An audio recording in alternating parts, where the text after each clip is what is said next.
Majelis Hakim Pengadilan Negeri Surabaya dalam amar putusannya menyatakan terdakwa HL yang merupakan seorang pendeta terbukti melakukan pencabulan terhadap korban yang masih berusia 12 tahun sejak tahun 2005. Hal yang memberatkan terdakwa berbelit selama persidangan, tidak mengakui kesalahan, serta tidak memiliki tanggung jawab moral sebagai tokoh agama dan membuat korban trauma. Perbuatan terdakwa dianggap secara sah dan meyakinkan melanggar pasal 82 Undang-Undang Nomor 23 Tahun 2002 tentang Perlindungan Anak.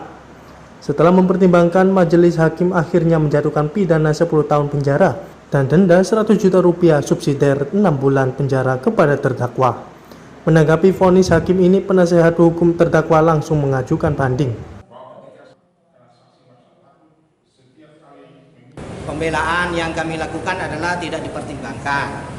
Alasannya ditolak. Ditolak itu kan harus ada alasan hukum, kan begitu. Sementara itu, pihak keluarga korban berharap semestinya ada hukuman tambahan kebiri kepada terdakwa selain hukuman penjara 10 tahun. Sebenarnya kejahatan yang dilakukan oleh HL ini tidak bisa dibayar dengan apapun juga, bahkan oleh hukumannya dia. Kenapa? Karena masa depan si korban itu sudah hancur, gitu ya, sudah buram, dan dia merasa bahwa seakan-akan untuk dia bisa bangkit lagi itu butuh waktu, dan butuh waktu bertahun-tahun, dan bahkan saya tidak tahu apakah dia bisa bangkit atau tidak. Karena tadi kan teman-teman sudah mendengar bahwa itu dilakukan sejak korban umurnya 12 tahun, dia mendapatkan ancaman, dia mendapatkan paksaan, dan itu dilakukan oleh ayah rohaninya sendiri yang sangat dihormati, yang sangat dia banggakan. Sementara itu, dalam kasus ini mendapat sorotan langsung dari Komisi Nasional Perlindungan Anak. Ketua Komnas Perlindungan Anak, Aris Merdeka Syarif, mengapresiasi Hakim Pengadilan Negeri Surabaya yang menjatuhkan vonis penjara 10 tahun untuk oknum pendeta cabul ini sudah tepat. Meski demikian, Aris mengungkapkan vonis 10 tahun penjara dinilai kurang berat.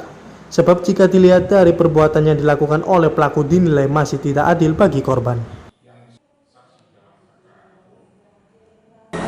Pertimbangan memutuskan 10 tahun ini adalah kalau kita mau bicara soal jumlah hukumannya berapa tahun dan sebagainya, tentu ini belum berkeadilan secara hukum gitu kan. Tetapi bukan itu masalahnya, bahwa si HL ini mengakui dan dinyatakan oleh majelis hakim bersalah. Itu penting bagi saya. Ketimbang ini berargumen ini terbukti atau tidak, kadaluarsa atau tidak. Tetapi hakim dengan mempertimbangkan demi keadilan bagi korban yang disebutkan tadi bahwa perilaku kejahatan seksual itu sangat luar biasa yang tidak boleh bisa diampuni sebenarnya itu.